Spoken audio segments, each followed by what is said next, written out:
Hi, I'm Councilwoman Candice Rusie, and welcome to my episode of Council Connection. As council liaison to our Memorial Day Parade Committee and the Cultural Committee, I thought it would be fun for this episode to join the Cultural Committee on their tour of the Parade Company Warehouse, a building in Detroit that houses all the floats, the big heads, the artists, everything you need to put on America's Thanksgiving Parade Detroit, presented by Art Van. Today we'll be visiting with a couple of the artists that work on the floats, with the chair of the Cultural Committee and the CEO and president of the Parade Company. So let's get the tour started and let's check things out.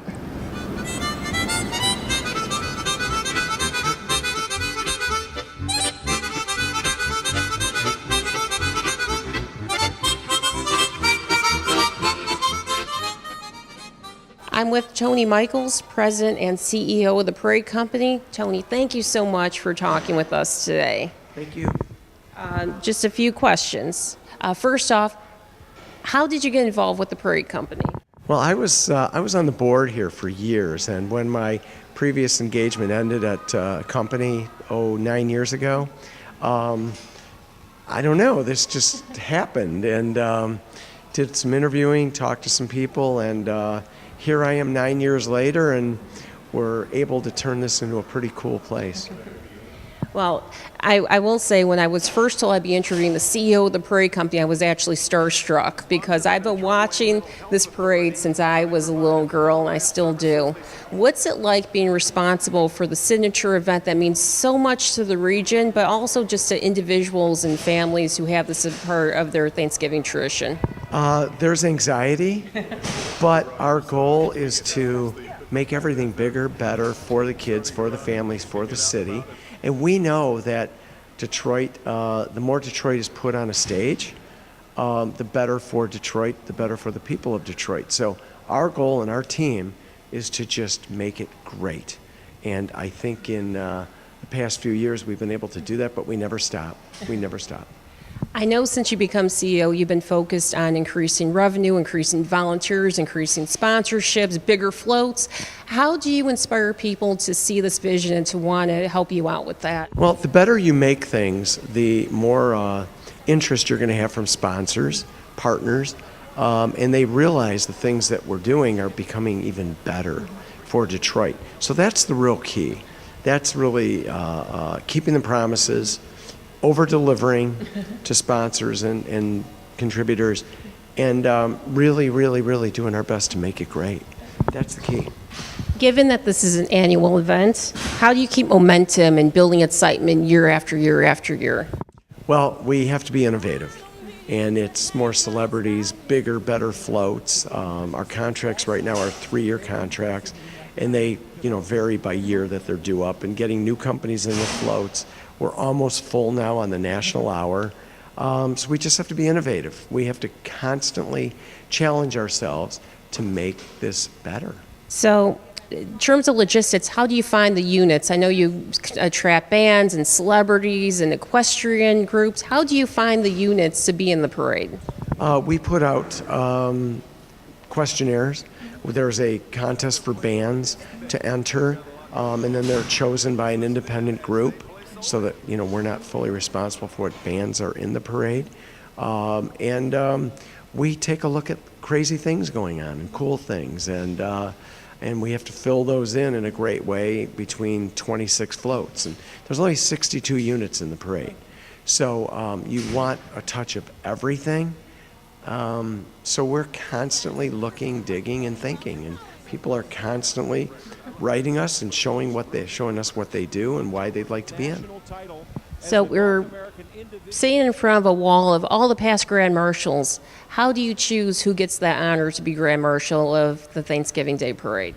I'll tell you what, that is it's a really good question, because we like to make it both celebrity and community based. We've had Judge Damon Keith, and then Keegan-Michael Key, local Detroiter, who's become a big star. Aretha Franklin in 1990. Jim Leland, when he retired as general manager, coach of the Tigers. It's a big discussion here, and we really have these silos of, as I said, celebrity versus local. There's even been large business people. Art Van, was So important to the parade. so important. Yeah, I mean, their presenting sponsorship is huge, but Art was Grand Marshal. We coupled him up with Paul W. Smith, which was great. So it's a big discussion here until we settle it out.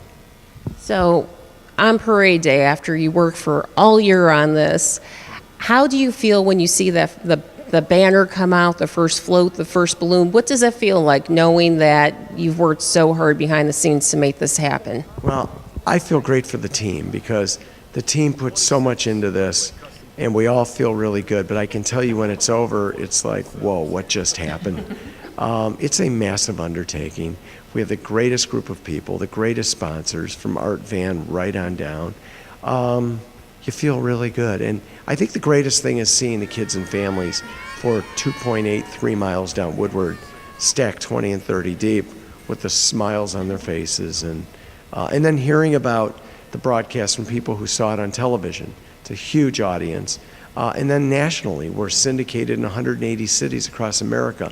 And friends are writing me and texting me saying, hey, I'm watching. And it's a great feeling. I mean, the great thing about this parade, it's a signature event for Detroit, for the state, and for the nation. It puts Detroit in such a prominent national positive spotlight. What do you feel is the parade's tie to the resurgence of Detroit, and how does that help surrounding communities like St. Clair Shores? Detroit needs big events, and the great thing about the events in Detroit, and the parade is probably the biggest. It tells people that we have quality. There's a reason to live in our city and in our region. St. Clair Shores being in the region, of course. What a great city, Americana. And yeah, St. Clair Shores attends this parade in a big way, and there's people from Detroit who go to the St. Clair Shores Memorial Parade, right? And it's just a great blending of our region, and this is really that catalyst for bringing people together. It celebrates the area, and you see the smiles on the kids' faces. So in the next 5 or 10 years, what do you see as the future of the parade company? I see us getting probably bigger, continuing this real vision of making floats bigger and more entertaining, probably more technical aspects to floats, but we never want to lose that down-home feeling.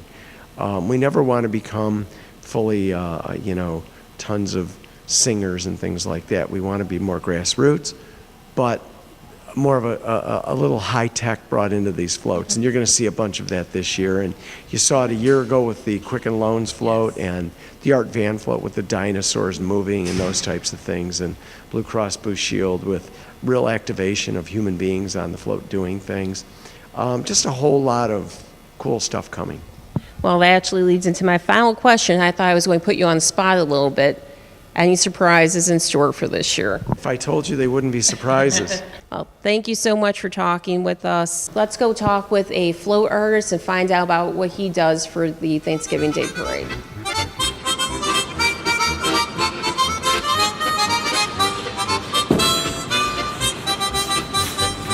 I'm here with Hank Clancy, a St. Clair Shores resident who is one of the float artists at the parade company. Thank you for talking with us today, Hank. You're welcome. It's a pleasure. How long have you worked with the parade company, and what do you do here? This will be my third season here. I'm pretty much a welder, carpenter, artist, sculptor, painter. I pretty much can do every job. Do a little everything on these floats. How do you get involved in something like this? What's your background? I used to be an accident reconstruction engineer, so I take my engineering knowledge and put it to the floats. So we had nice, safe floats for all the people to enjoy, and it's pretty much my gamut. So what does a typical work day, I don't know if there is a typical work day around here, but what does your typical work day around here look like when you work on these floats? Well, typically I'm giving a basic rendering of what we're going to build, and it's a rough scale model, so I just take my knowledge and my skill and create it out of nothing, basically. So what exactly are these floats made of? I see some chicken wire. I mean, what's underneath these things? There's a farm chassis that starts off raw, and we build a whole structural steel cage around it. And then depending on what we do, we can use deck it in wood, deck it in chicken wire to put either muslin or fake grass, as you can see, or pretty much styrofoam, whatever we tend to worked best with over the years. Yeah, different textures, different materials to really bring these ideas to life. But typically, they're supposed to last 3 to 4 years, so we try to make them so they can last that 3 to 4 years. And what if something gets damaged due to weather, due to an accident? How do you fix that? We tend to follow the floats down the night before and fix anything that got broke on the way down. And if anything gets broke on the way back here, that's the first thing we do next year. So do you get to actually enjoy parade day at home, or do you have to be on site?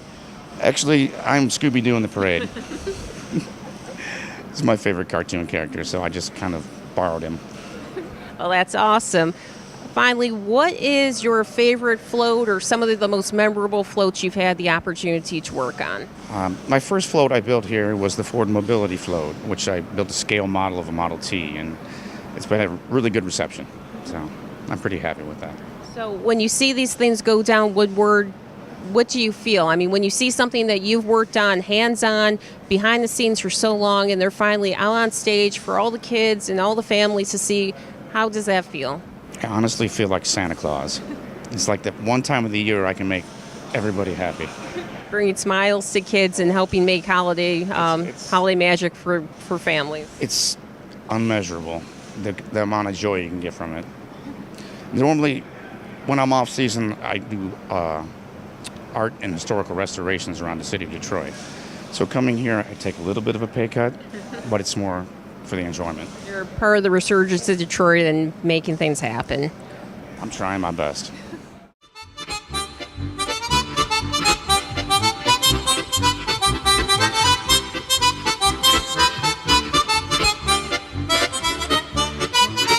My name's Russ. I am the head painter here at the Parade Company.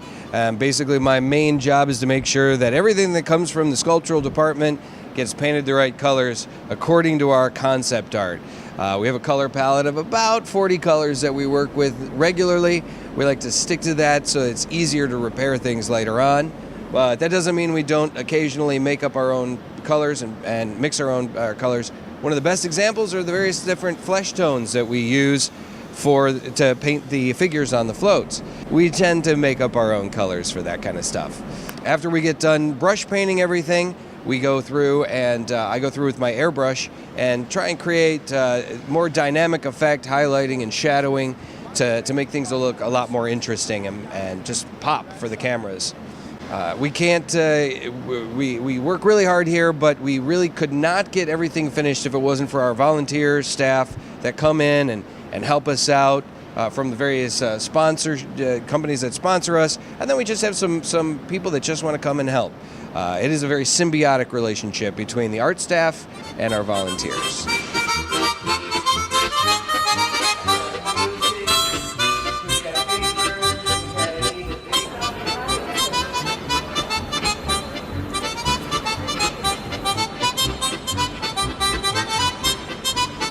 I'm here with Cindy Gardner, the wonderful chairwoman of the St. Clair Shores Cultural Committee.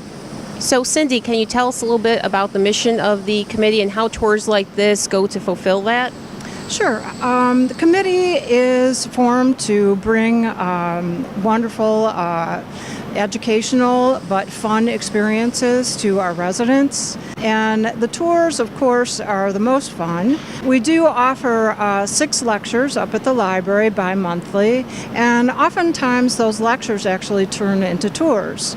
For instance, we have the DIA a lot of times up there and doing talks on the special exhibits that happen to be at the DIA, and then we'll offer a tour in conjunction with that. And this one was just a fun tour suggested by you, actually, and jumped on by one of our members, Shirley Menzel. She planned this for us. So this has just been fun because there's so many different ages involved in this tour. So I saw a ton of kids on here taking advantage of the last days of summer vacation just to come down here and have the opportunity to see these humongous floats and all these cool works of art that you see on TV maybe, but you don't realize the scope of them or how big they are until you're actually right beside them. It's true. And to see them building them and what goes into it is also very amazing. And the history, of course, of the parade since it's been around for so long. And that's all part of the education process, of course. So if a resident at home is wondering, wow, that sounds like so much fun, how do I get involved with the cultural committee? What would you suggest to them? I'd suggest that they maybe drop in on one of our meetings, and they're held monthly up at the library, the second Wednesday of the month at 6:30 in the meeting room. And if anybody has any suggestions, if they don't necessarily want to be a part of the committee, but they would like to offer us some suggestions for tours or talks, we're always interested. They can visit our Facebook page and leave a message via Facebook. We also have a website, however, that is not really interactive. But if they really want to go the old-fashioned route, they can write a note and give it to the library and we'll get it. So any one of those ways, but we still do have actually a couple of openings for members if anybody's interested. So if you want to get involved, you just heard how we need more cultural committee members. Please reach out to us if you want to be involved in helping to plan really fun field trips like this and some of the other things we do. Cindy, thank you so much, as always, for your hard work on the committee and your volunteerism, and thank you for speaking with us today. Well, thank you so much.